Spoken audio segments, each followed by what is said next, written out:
Hello, welcome to D6. This is professor Vinod Kumar. ఈరోజు మనం ఒక అంతర్జాతీయ ఇష్యూను మాట్లాడుకుందాం. దాంట్లో ప్రధానంగా ఆ టాపిక్ వెళ్ళే ముందు మనము ఈ ఛానల్ని సబ్స్క్రైబ్ చేయండి, షేర్ చేయండి, మీ కామెంట్ చేయండి, ఆర్థికంగా కూడా ఆదుకోండి. ఇవాళ టాపిక్ విషయానికి వస్తే, ట్రంప్ ఏదైతే అమెరికా సామ్రాజ్యవాద విస్తరణ ఏదైతే ఉందో, ఇవాళ కెనడా, గ్రీన్లాండ్ అండ్ పనామా కాలువలని మేము విలీనం చేసుకుంటాము, కెనడాను 51 రాష్ట్రంగా మేము దాన్ని డిక్లేర్ చేస్తాము, అంతేకాకుండా మెక్సికోను గల్ఫ్ ఆఫ్ అమెరికాగా మారుస్తామని చెప్పేసి ట్రంప్ వివాదాస్పద వ్యాఖ్యలు చేశాడు.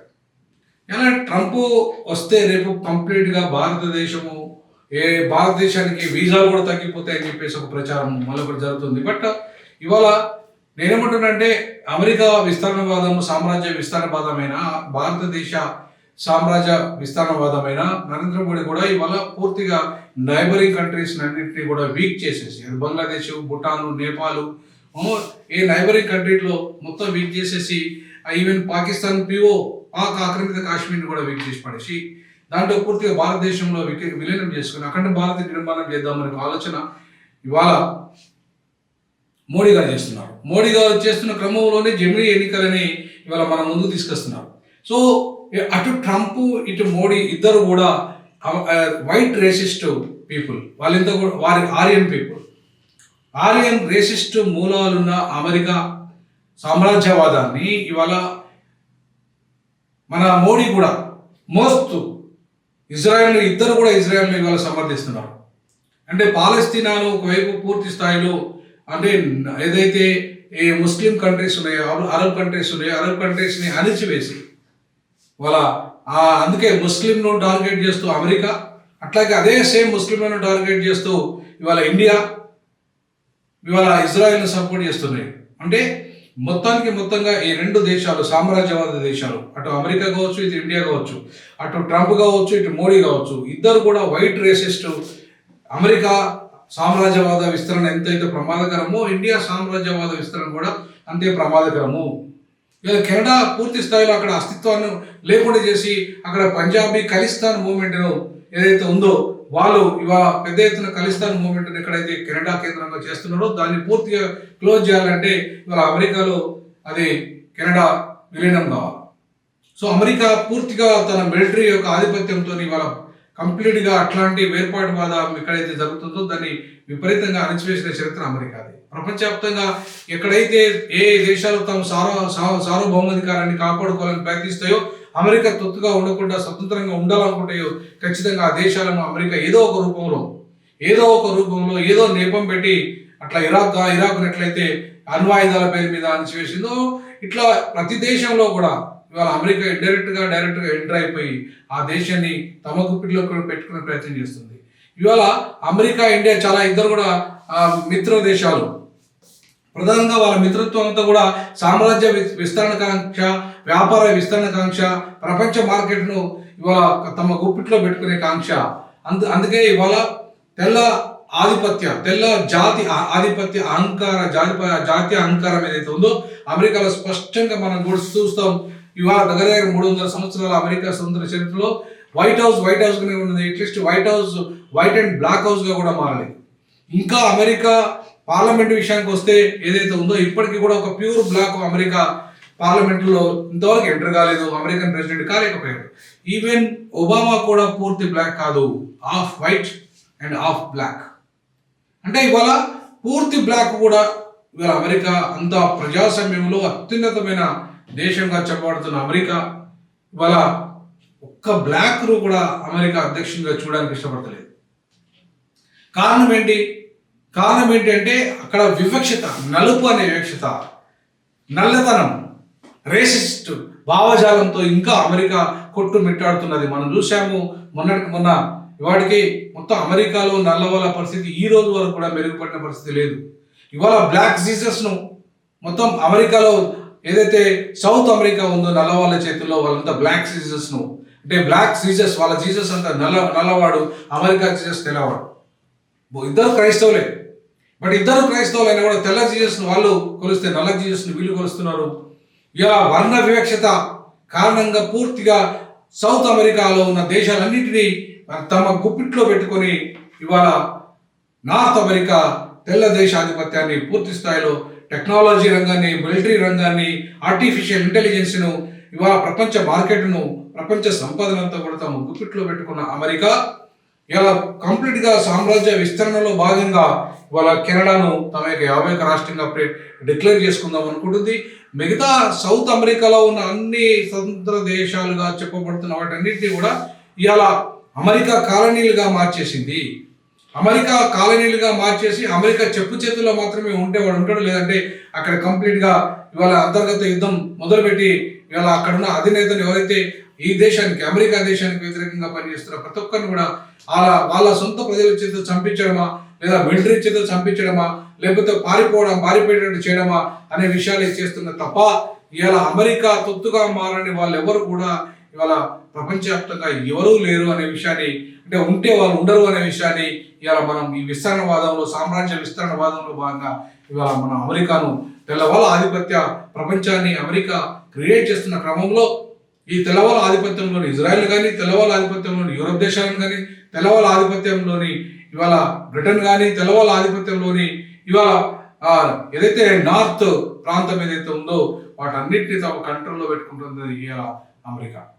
అంతే ఇవాళ అదే ఆరియన్ రూట్స్ కలిగిన ఆర్ఎస్ఎస్ భావజాలంతో ఉన్న బీజేపీ కూడా సేమ్ ఇదే విస్తరణవాదము తన యొక్క చుట్టూ అఖండ భారత నిర్మాణంలో భాగంగా, ఎందుకంటే భారతదేశం అప్పుడు అమెరికాతో పోల్చుకుంటే ఇవాళ ఒక 100 కోట్ల జనాభా ఎక్కువ ఉన్న భారతదేశం ఇవాళ అమెరికా స్థాయిలో మిలిటరీ వ్యవస్థను కానీ, అమెరికా స్థాయిలో మిగతా వ్యవస్థలను కానీ ఇలా చూసిన పరిస్థితి లేదు.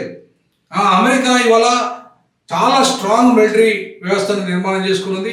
అంతేకాకుండా అక్కడ అణ్వాయుధాలు కూడా చాలా ప్రపంచాన్ని శాసించే స్థాయిలో ఉన్నాయి. గతంలో మనం చూసాం, చిన్న దేశమైన జపాన్ ఎంతో దుర్మార్గంగా అణిచివేసిన చరిత్ర, హిరోషిమా నాగాసాకిలో కనీసం గడ్డింపులోని పరిస్థితిని క్రియేట్ చేసిన చరిత్ర మనం చూసాం.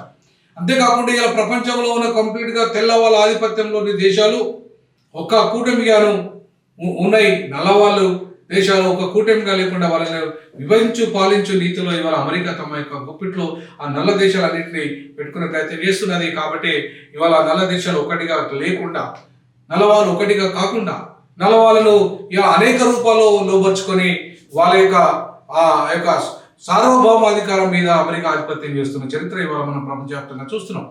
అందుకే ఇవాళ అమెరికా యొక్క దేశంలో ఇలా మొత్తం మార్కెట్, ప్రపంచ మార్కెట్ అంతా తన గుప్పిట్లో పెట్టుకొని తమ ఇష్టరాజ్యంగా ఐక్యరాజ్య సమితిని తన కంట్రోల్లో పెట్టుకొని తన ఇష్టరాజ్యంగా అమెరికా ఏ దేశం పెడితే ఆ దేశం యుద్ధం ప్రకటించి ఆ దేశాన్ని, వినని దేశాన్ని సర్వనాశనం చేసిన చరిత్ర అమెరికాది.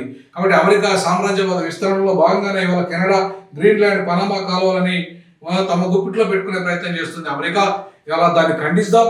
అంతేకాకుండా ఇండియా కూడా ఇవాళ నరేంద్ర మోడీ వచ్చిన తర్వాత అఖండ భారత్ విస్తరణలో భాగంగా ఇవాళ తమ చుట్టూ ఉన్న ఏ దేశాలు, నేపాల్, భూటాను, ఇవాళ అట్లాగే పాకిస్తాను, అట్లాగే ఆఫ్ఘనిస్తాను, అట్లాగే బంగ్లాదేశ్ లాంటి దేశాల్లో అనిశ్చితి, అంటే ఇన్స్టెబిలిటీ క్రియేట్ చేసేసి, అక్కడ అంతర్యుద్ధాన్ని క్రియేట్ చేసేసి ఆ యుద్ధంలో అక్కడున్న ఎవరైతే అమెరికా తొత్తులుగా లేని పాలకులందరినీ కూడా ఇవాళ తమ గుప్పిట్లో పెట్టుకునే ప్రయత్నం అమెరికా చేస్తుంది.